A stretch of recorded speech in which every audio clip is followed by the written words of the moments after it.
So, hello guys, let's talk about the iPhone 12 and how it performs with the iOS 26 update, and also should you buy it in the 2025-2026.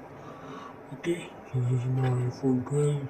I've used it for about 4-5 years now, and I mainly use it without a case. So you can see the damage, the paint has been scraped off here and around the camera lenses. The camera works fine though, but as you can see, there's been fine dust particles inside the camera. I wonder why that is. Other than that, there's no other problem. You can see the damage to the frame over here also. The paint has been scraped off, and yeah, after 4 years, that's what you get.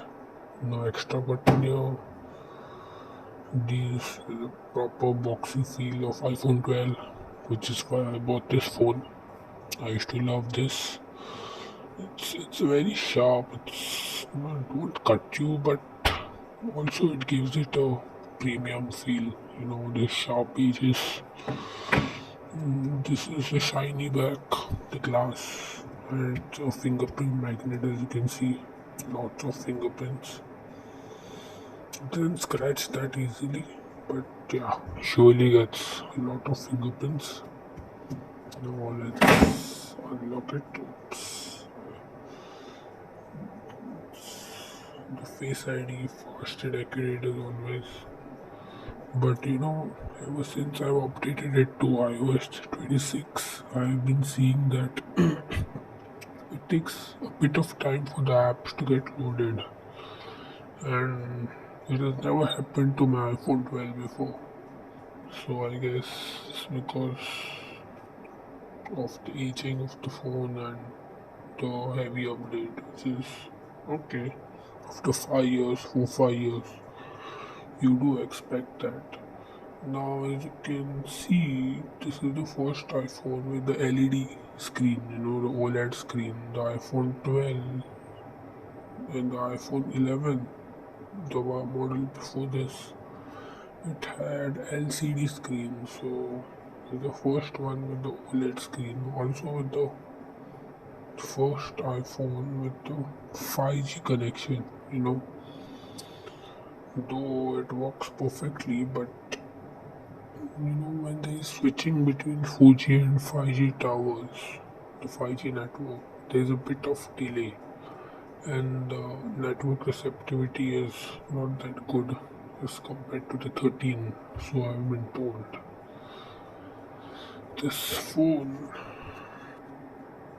the display has a bit of lesser bezels as compared to the iPhone 11, but yeah, it's good enough.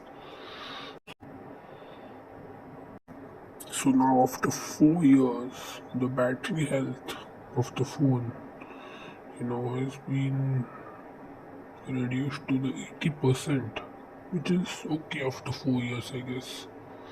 I don't mind it.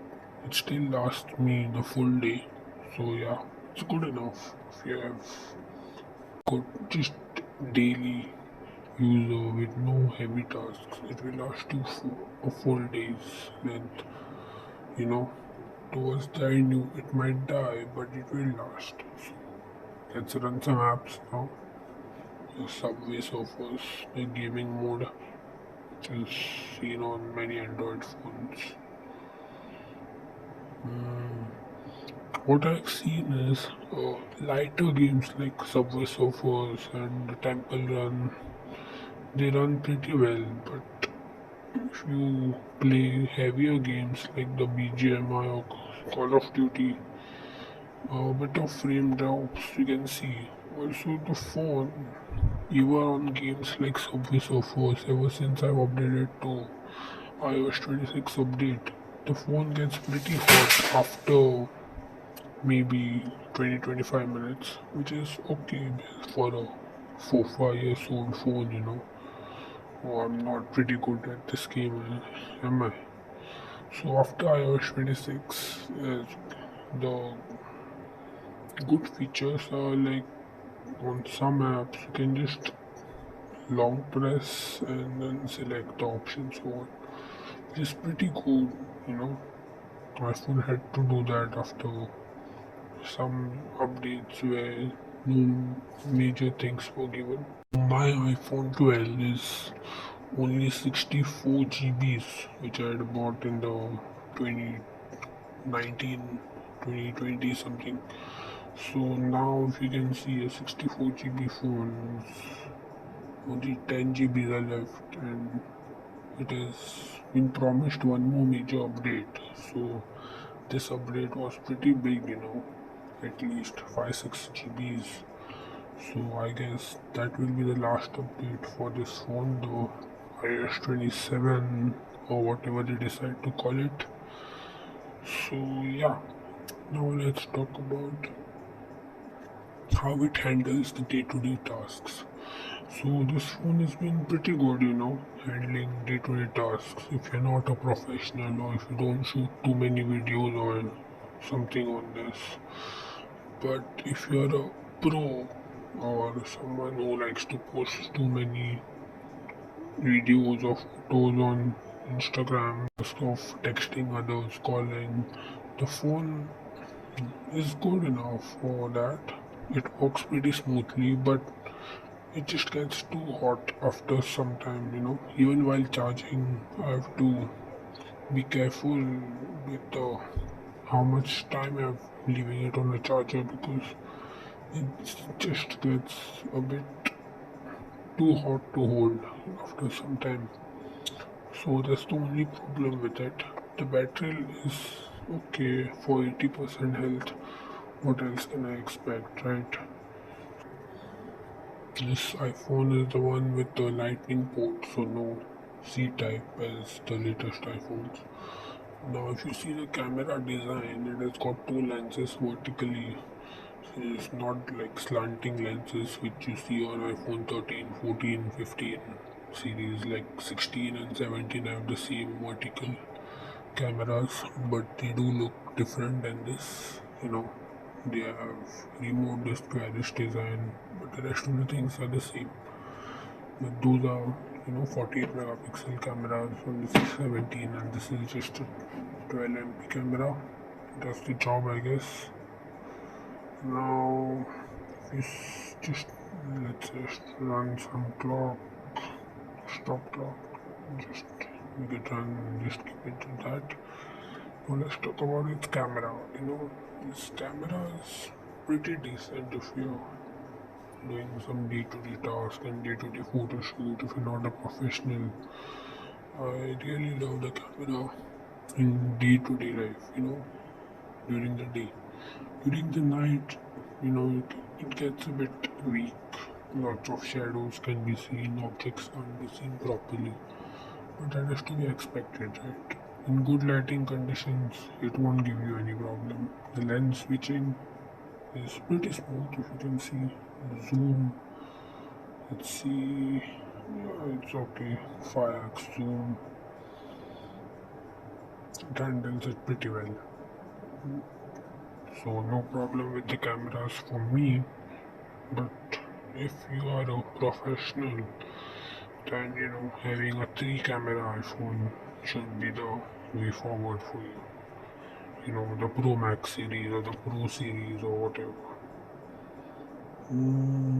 This camera, it's pretty good. Let's see, what did we shoot?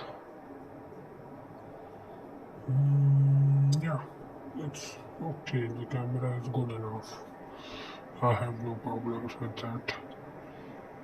So, but the 15 minutes or even 2 minutes of video recording, the camera and the phone will get a bit hot, and that is been something which is a downside of buying almost all iPhones till the 15 series.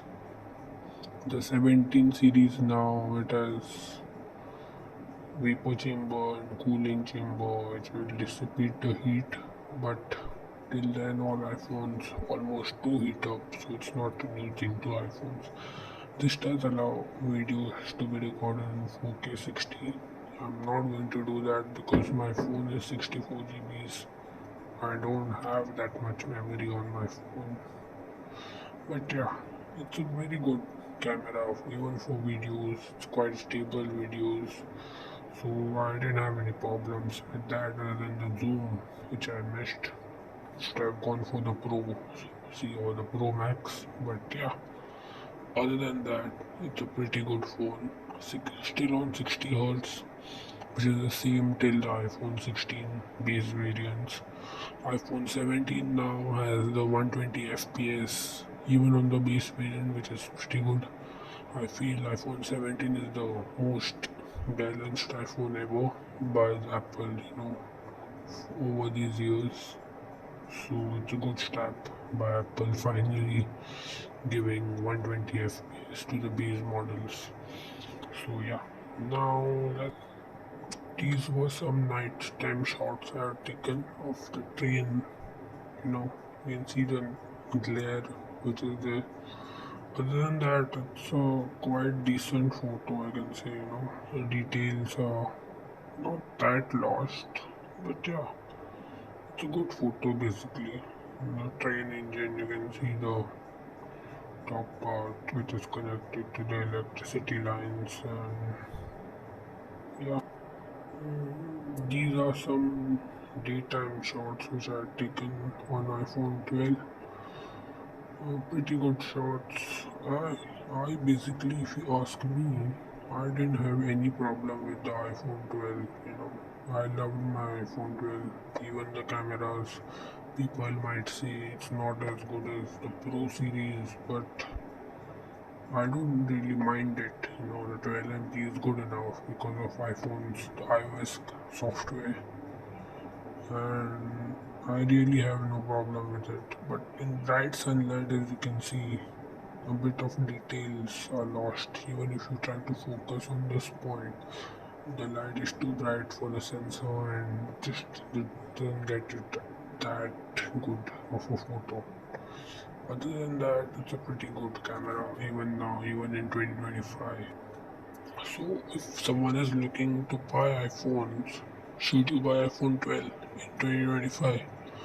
Well, I don't think you should because you know this is iPhone 20, iOS 26 has been the last update for iPhone 11, so the next update probably will be the last one for iPhone 12. So if you're going to use it for maybe 2 3 years, then it's okay. But if you're trying to buy it to use it for a longer time than that, then you will struggle because many apps will run probably fine, but the online payment apps, the banking apps, they stopped supporting the phone after the latest update or latest version is not installed.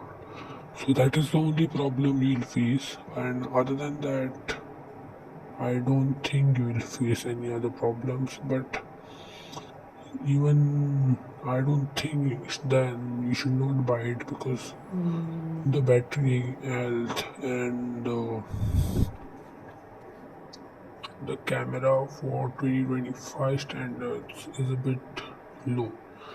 If you're still planning to buy it and if you get it under 20,000, 20K with Indian rupees, then it's a good deal. Other than that, I don't think you should be buying iPhone 12, in 2025, 2026.